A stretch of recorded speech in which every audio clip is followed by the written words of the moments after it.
गुरु ब्रह्मा गुरु विष्णु गुरुदेवो महेश्वर गुरु साक्षात् परब्रह्म तस्मै श्री गुरुवे नमः। त्वमेव माता च पिता त्वमेव त्वमेव बन्धु च सखा त्वमेव त्वमेव विद्या द्रविणं त्वमेव त्वमेव सर्वं मम देव देव। शिव जी ने विष्णु आदि सभी देवताओं को विदा भी कर दिया।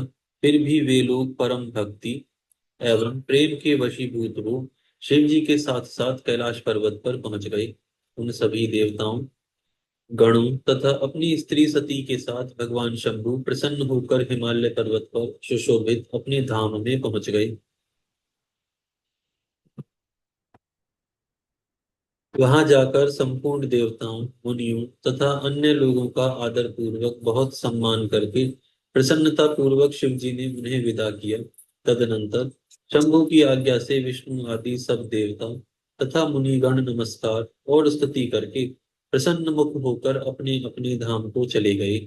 लोक रीति का अनुगमन करने वाले शिव जी भी अत्यंत आनंदित हो हिमालय के शिखर पर अपनी पत्नी दक्ष कन्या के साथ विहार करने लगे।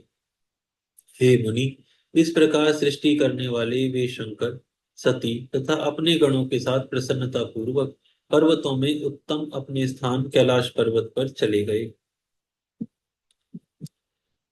हे मुनि, पूर्व काल में स्वयंभू मनवंतर में भगवान शिव जी का विवाह किस प्रकार हुआ उसका वर्णन मैंने आप लोगों से किया।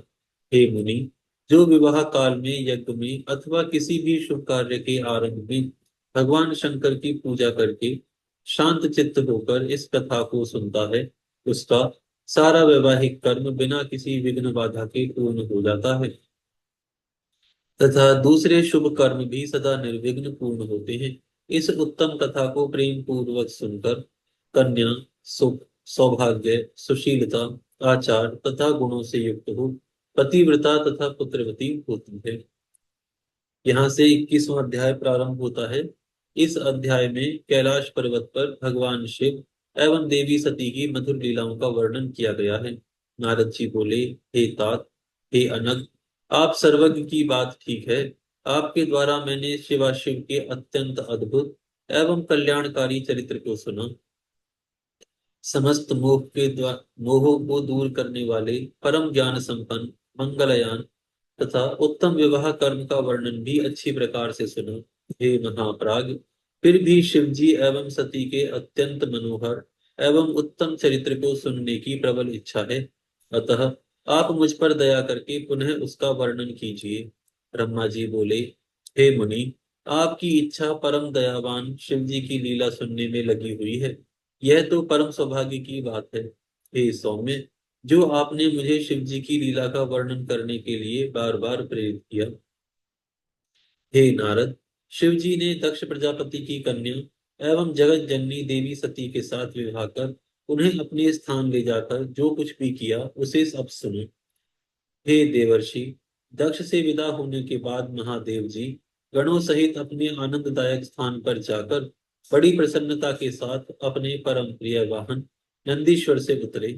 हे देवर्षि, इस प्रकार सांसारिक लीला करने में प्रवीण सती पति सदाशिव यथा योग्य अपने स्थान में प्रवेश कर अत्यंत हर्षित हुए। इन महादेव जी ने देवी सती को प्राप्त कर लेने के उपरांत अपने नंदी आदि समस्त गणों को पर्वत की कंदरा से बाहर भेज दिया। विदा करते हुए उन नंदीश्वर आदि समस्त गणों से करुणा सागर शिव जी लौकिक रीति का अनुसरण करते हुए मधुर वचनों से कहने लगे। महेश बोले, हे गणों, जिस समय मैं आप लोगों का स्मरण करूं तब आप लोग मेरे स्मरण का आदर करते हुए शीघ्र मेरे पास चले आइए। शिव जी के ऐसा कहने पर महावेगवान महावीर नंदी आदि भी सभी गण अपने अपने स्थान को चले गए। उन गणों के चले जाने के अनंतर परम कौतुकी शिव जी बड़ी प्रसन्नता पूर्वक एकांत में देवी सती के साथ विहार करने लगे। शिव जी कभी वनों से तोड़कर लाए हुए पुष्पों को मनोहर माला बनाकर देवी सती के हार स्थान पर पहनाते, कभी जब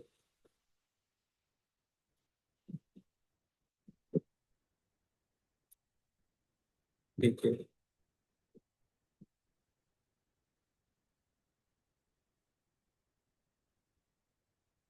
वे कभी घर से दूर नहीं जाते थे।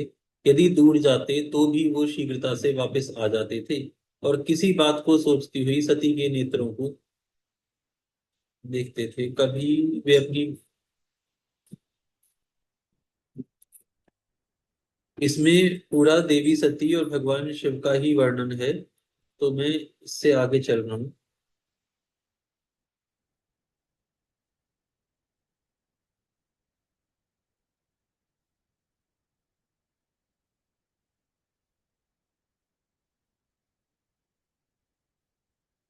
ठीक है, हम ये पूरा अध्याय इसको समाप्त कर रहे हैं। इससे आगे 22वां अध्याय है, जिसमें देवी सती और भगवान शिव के विहार का वर्णन है। इस अध्याय में भी, ठीक है, ब्रह्मा जी बोले, किसी समय वर्षा ऋतु में जब श्री महादेव जी कैलाश पर्वत के शिखर पर विराजमान थे, उस समय देवी सती शिव जी से कहने लगी। देवी सती बोली, हे देवदेव, हे महादेव, हे शंभु, हे मेरे प्राण वल्लभ, हे नाथ, मेरे वचन को सुनिए, और हे महान मानद, सुन करके उसे कीजिए। हे नाथ, यह परम कष्टदायक वर्षा काल आ गया है, तथा अनेक वर्ण के मेघों के गर्जन से आकाश तथा दिशाएं व्याप्त हो गई हैं। कदम्ब के पराग से समन्वित जल बिंदुओं को लेकर बहने वाली मनोहारिणी तथा तीव्र गति वाली वायु प्रवाहित हो रही है। इस वर्षा काल में जल समूह की धाराओं से वृष्टि करते हुए तथा चमकती हुई बिजली की पताका वाले इन मेघों की गर्जना का कारण किसका मन विशुद्ध नहीं हो जाता। विरही जनों को दुखदाई कर देने वाला यह वर्षा काल महाभयानक है। इस समय आकाश के मेघाच्छन्न होने के कारण दिन में न तो सूर्य देव के दर्शन हो पा रहे हैं, और न तो रात्रि में चंद्रदेव ही दिखाई पड़ते हैं। इसी दिन दिन भी रात्रि के समान ही प्रतीत हो रहा है। प्रचंड वायु के झोंकों के कारण मेघ शब्द करते हुए आकाश में कहीं भी स्थिर नहीं हो रहे। हे शंकर भगवान, ये मेघ ऐसे प्रतीत हो रहे हैं जैसे अभी लोगों के सिर पर गिर जाएंगे। हे शंकर भगवान, हवा के वेग से ये बड़े बड़े वृक्ष आकाश में नाचते हुए से प्रतीत हो रहे हैं। ये कामी जनों के लिए सुख देने वाले तथा भीरु जनों को भयभीत करने वाले हैं। काले तथा चिकने बादले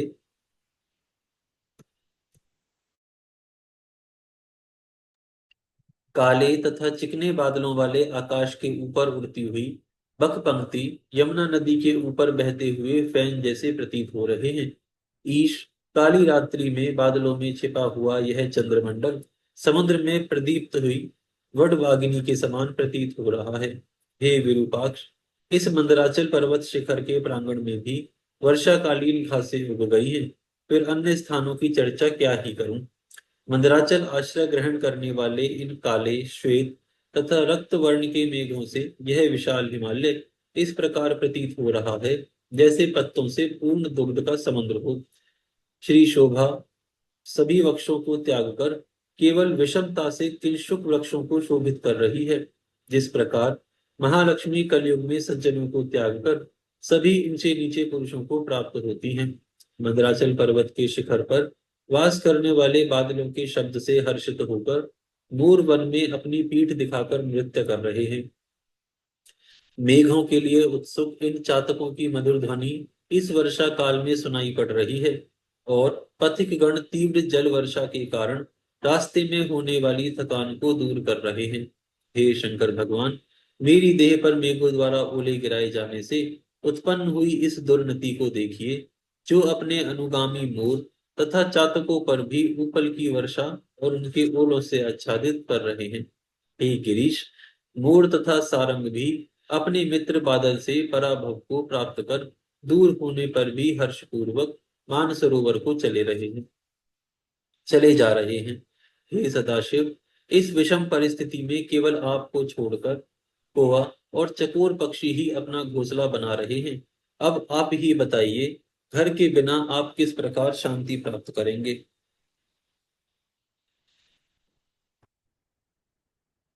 हे पिनाक धारण, मुझे इन मेघों से बहुत बड़ा भय उत्पन्न हो गया है। इसीलिए मेरे कहने से निवास के लिए शीघ्र ही घर बनाने का प्रयत्न कीजिए।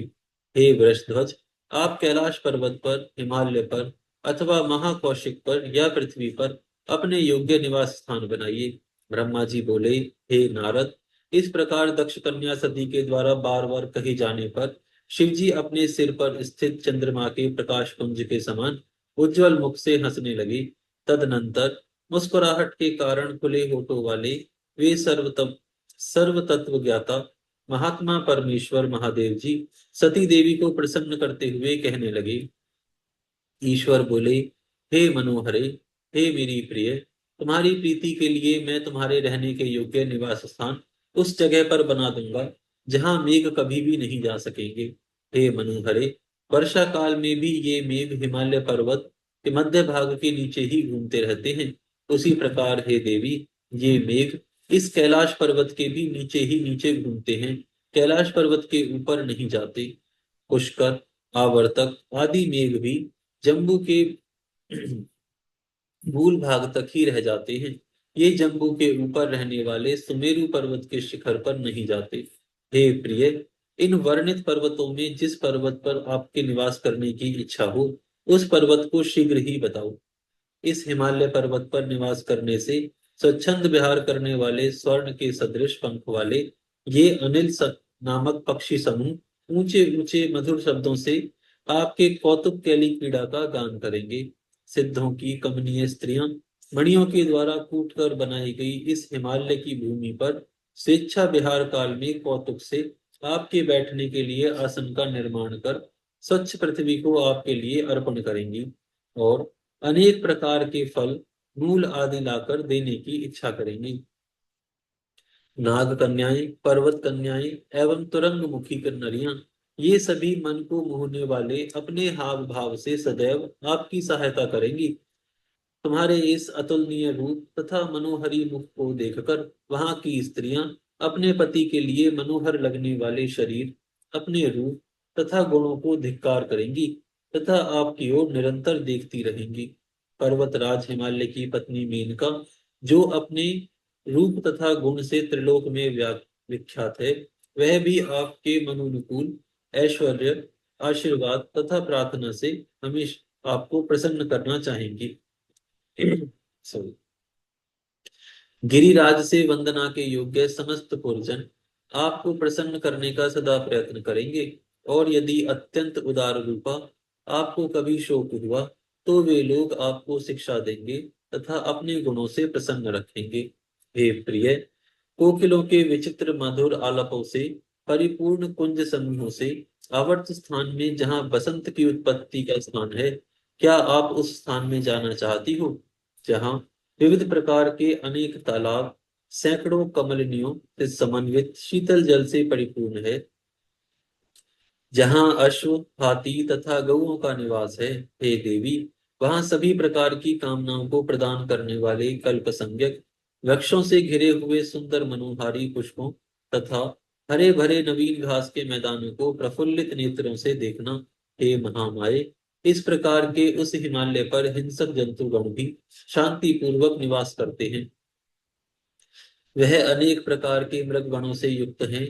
वहां पर स्थित देवालयों में मुनियों तथा यतियों का निवास है। उस पर्वत के शिखर स्फटिक, स्वर्ण एवं चांदी से व्याप्त हैं। वह मानसादी सरोवरों से चारों ओर से सुशोभित है। वह स्वर्ण से बने हुए रत्नों के दंड वाले अदक अदखिले अधखिले कमलों से व्याप्त है। शिशुमार एवं असंख्य कच्छप एवं मकरों से वह मानसरोवर परिव्याप्त है। वह मनोहर नील कमलों और उत्पल कमलों से सुशोभित है। हे देवेशी, वह कमल पुष्पों से गिरते हुए सुगंधित कुमकुमों से व्याप्त है।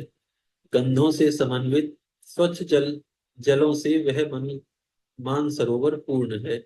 मानसरोवर का तट हरे भरे, ऊंचे एवं नवीन घास वाले भूमि भाग से सुशोभित है। यहाँ के शाखोट के वृक्ष इस प्रकार प्रतीत हो रहे हैं जैसे अपनी शाखा को हिलाकर नृत्य कर रहे हैं। अपनी इच्छा के अनुसार अनेक प्रकार के रूप धारण करने वाले देवताओं, सारसों एवं मत वाले चक्रवाकों से मानसरोवर सुशोभित हो रहा है।